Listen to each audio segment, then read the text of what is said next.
Hello dear readers and subscribers. 2026 is here and 1 year can make all the difference for an artist and in life in general. And as a result, in today's video, I would like to talk about setting goals for yourself as an artist. The do's, the don'ts, and also a series of specific goals that can help you in the upcoming year to make the difference and to see real sustainable career progress. First and foremost, why would one need goals? Very often, if you simply start the year with no plan, with no ambitions, with no goal set, very often we just do a couple of things and in the end nothing really happens because we haven't entirely thought it through, or there is no clear purpose behind the things that we do whenever we have the time to invest in our career or in the studio. On the other hand, people who set very specific goals that are almost too strict, very often we need to realize that not every career path is predictable. And most often actually in the art world, opportunities will present themselves in unexpected corners. We have initiated them indirectly, sometimes directly, but we can never truly predict where or when it is coming from. And therefore, when I see people set goals, or sometimes even see people advise you to set goals, for instance, I recall the chapter about setting goals in the publication by Magnus Resch about how to become a successful artist, where he advised to specify your goals, such as I want to have an exhibition at that gallery, a specific name of a gallery, in this amount of time, or I want to be represented by that gallery in this amount of time.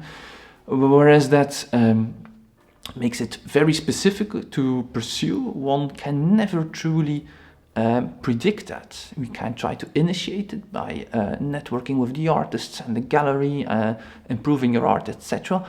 But when that contact will offer an opportunity is something we can never predict. And actually, when it comes to representation or even a first exhibition, in reality, this takes more than a year and sometimes 3 years, sometimes even 5 years. So setting out such a specific goal will only result in disappointment, I would say, because it is rather unlikely that we would achieve that goal with that gallery in that amount of time. Goals such as I want to have a show there, I want to have representation, I want to go full-time with my art, I want to earn 6 figures with my art in 2026.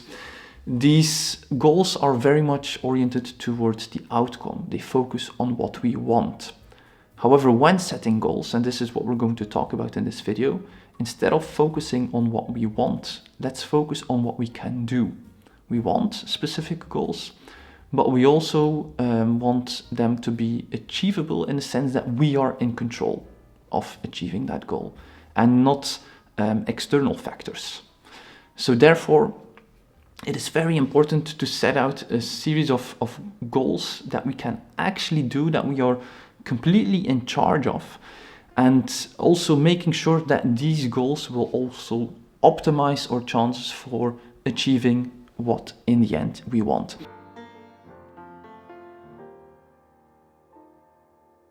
Without pinning you down into any particular career path, I'm going to give multiple examples that would work for multiple career paths, because regardless of what anyone says on the internet, there is not a one-size-fits-all for artists when it comes to career paths, or a best career path that you must follow, or that is now the thing to do.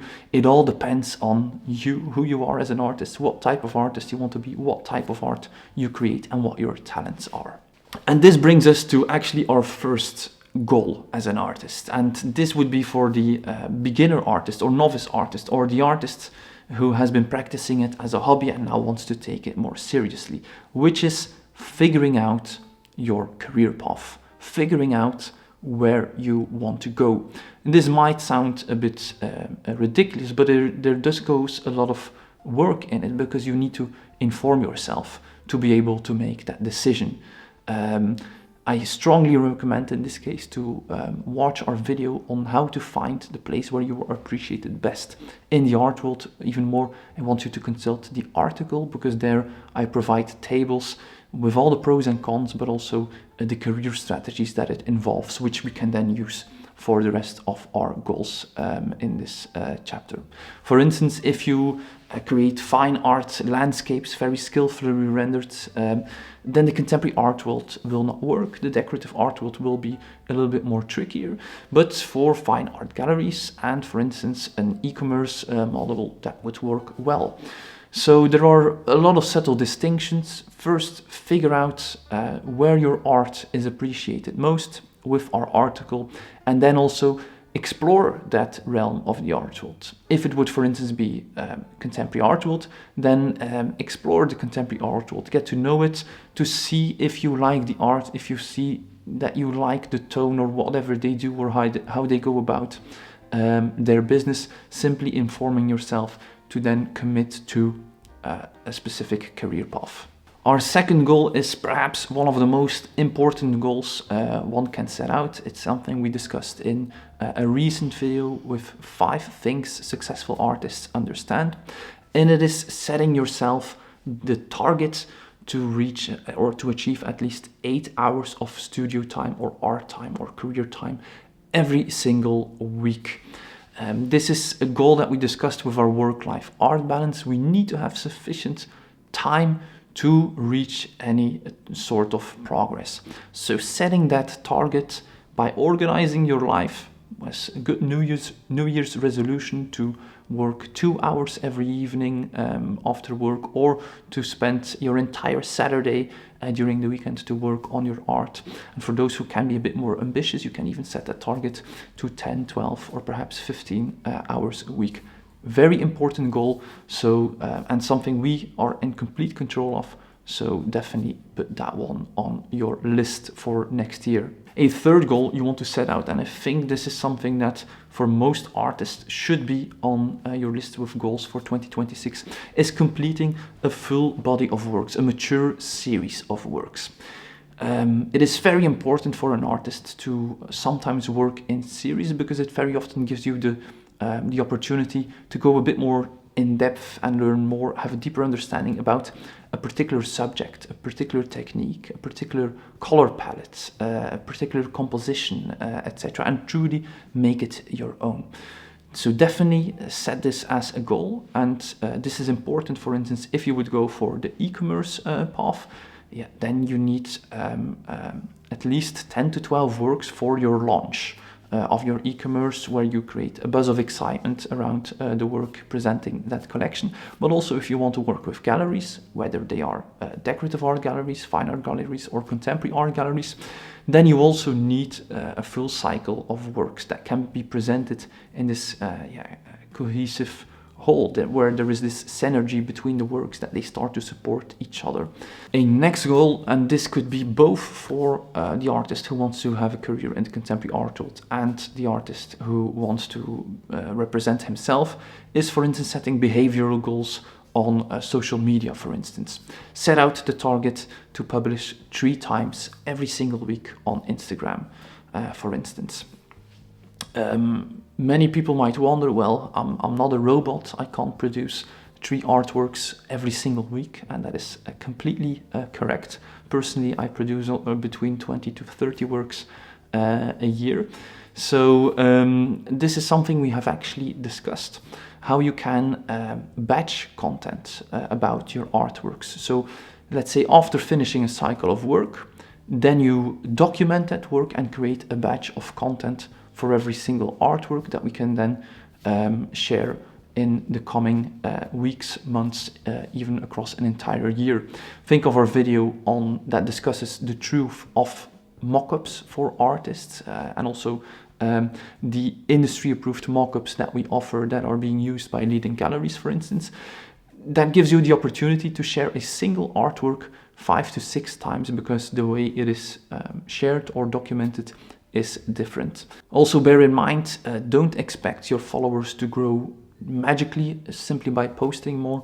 Interaction on Instagram is very important, especially for those who want to enter the contemporary art world, because there it's not only about building your following, but also the quality of your following. And therefore there is the importance of using Instagram as a true networking tool. But this is also something we have discussed in another video on Instagram for contemporary artists. Now, another goal we could set out, for instance, if you are the artist who has figured out, okay, I don't like the contemporary art world, I don't see my work fit in it, nor do I see myself do the networking. I want to represent myself, and the way I want to sell my work is through my web shop. Well, then a goal to set out is to either create or optimize your website to create a high converting web shop. Perhaps this is also something that I would or could create a video about. However, it's not the main focus of our channel that predominantly focuses on the contemporary art world. But informing yourself, educating yourself, perhaps a course or some YouTube videos could be very, very useful. Or perhaps having a look at some well-designed web shops from other artists who represent themselves, setting that up, and also creating your first advertising campaign. So also informing yourself on how you can advertise your art on Google and Meta, with Meta, for instance, and doing that first launch on the new web shop and that first campaign. That should be the main target if that is your career path. On the other hand, another goal, if you would, for instance, want to become a contemporary artist more than a self-represented artist or an artist who is represented by galleries, then mapping the art scene that you want to enter will be very, very important, and that is also a goal in itself. So I think the best or the easiest way to do this, because it's very difficult to kind of Google galleries nearby or in a specific city to have some good results. I think the easiest way to do this now is if you would have an Artifacts account. It is part of the paid subscription. I have a link for Artifacts in the description below, by the way, that you simply go to rankings, go to galleries, enter the city or the country you live in, and then you have all the galleries ranked from established to at an entry level.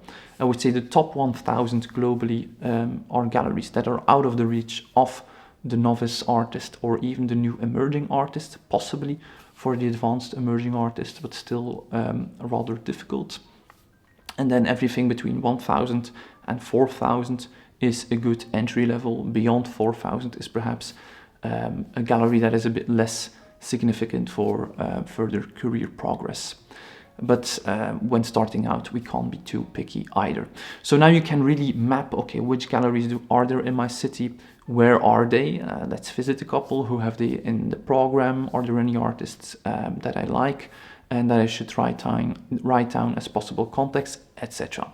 So now you have mapped the entities to network with for when you want to achieve your networking goals, for instance. And that is exactly what our next target is. Set specific networking goals. For instance, if there is a gallery that you absolutely adore, set the goal to go to at least 1 in 2 openings that they have at the gallery. Another goal you could set out is to find a couple of artists that you really, really like, that are of your generation, that are slightly above you, so that are already in the art world, and to establish a relationship with them in the sense that a personal relationship by first engaging with them directly on Instagram, for instance, doing a studio visit, attending their openings, etc. And they could also kind of be, if there is a genuine connection, then they can also kind of be your guide into the existing network surrounding the gallery of them, or the network of the city you are based in, so they can kind of show you around as well. Very useful, a very good target to set on your goals for 2026. Now, for artists who are perhaps not ideal for the contemporary commercial art world, so less the galleries and more the institutional context, then open calls would be very, very important beyond networking with curators and other artists. So then setting a target like applying to 10 well-researched open calls should definitely be on your list. 10 is a significant number. That does not mean that you should have a positive outcome. If you're rejected 10 times, that's perfectly possible. But it is also important that it is well researched and that it kind of fits not only your practice, but also your level. This is something I discuss in another article with 5 golden rules for artists when applying to art opportunities. So if you pursue this goal, that article is perhaps worth reading. Then a 9th goal would be ensuring that you exhibit at least once in 2026. If nothing is happening from the open calls I mentioned, if nothing is happening when it comes to the networking efforts to get into a gallery group show, for instance, then organize your own exhibition. You should have one exhibition every year at least. And if it's not happening, don't wait forever, make it happen yourself, perhaps in collaboration with some other artists, to set up your own initiative, renting a space and organizing a show. Very time consuming, but very, very valuable. It will also be very valuable, for instance, to present that series of works that you have, that mature series of works that you created that year, to go full cycle and to exhibit it, to present it in an exhibition context, to write a press release about it, and to kind of close off that chapter, which I think also gives you a lot of peace of mind mentally, because it can sometimes be frustrating to work and create new works that pile up in your studio, and perhaps you will not sell them, at least not sell them all, but at least you have exhibited them, and at least you have presented them, you have documented them, and they have given you something that you can build on, even if they go back to your studio after the exhibition. But they went full cycle, and whatever happens after is bonus kind of, but we did not create them for nothing. I think this is a very, very important thing to do as an artist, and also a good moment to reflect on that series. A 10th goal would definitely be following contemporary art issue in the coming year, because I have something very, very exciting for this year. As I mentioned in the last video, most of my time in 2025 went to this book publication, art.be, that was launched last week. And this year I will finally be able to finalize a project where I will condense all the information that I have gathered through books, through research, through conversations with leading artists and galleries, to provide this industry-approved career advice for artists that I have been sharing occasionally here on YouTube, to condense that in one package that can really inform an artist. So this is my promise and goal to you, to present all that information in a more accessible, easy to consume format in 2026, to hopefully help as many of you as possible. That being said, setting goals was also something that was mentioned in the book that I talked about 2 weeks ago, and I would like to close this video with a cartoon that kind of sums it up quite nicely. And on that note, it is time to end, not only for this video, but also for this year. And I want to express my heartfelt gratitude once more to this beautiful community that we have here, where we can be critical yet respectful, helpful and supportive to one another. It's been a terrific year, and it's been a true honor and such a pleasure to create these videos for you. So thank you so much, and I wish you the very best in 2026. So happy holidays, enjoy some well-deserved family time, and we'll see you in the next year. Bye.